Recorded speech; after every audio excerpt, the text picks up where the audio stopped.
Well, iba na ngayon. Iba-ibang lalaki din siguro. Kasi kunwari, kung ako yung sinabihan mo at single ako, ang dating ko naman sa akin, crush mo lang ako. Ano ba, love mo na ba ako? Ganon? Paano ba magmahal ang Korean? Pag sinabi bang crush, love na ba kaagad yun? Hindi naman. Yung parang interested na kinikilig ako. Ganon. Okay. Kumbaga straight to the point. Oo. Hindi ko ine-encourage na maging ganito kayo. Kasi parang pare-pareho tayo ng style Gusto mo? Gusto ko. Ako, ganun ako. Ganon. Walang ligaw-ligaw. Want me, I want you. Come on.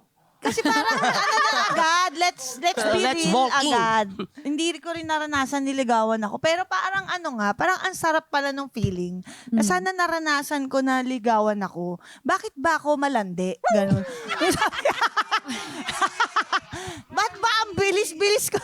Kayo naman, kanina naman, di ba sabi mo kapag gusto niyo isa't isa, nagsabihan na kayo. After nun, ano nang next? Couple na.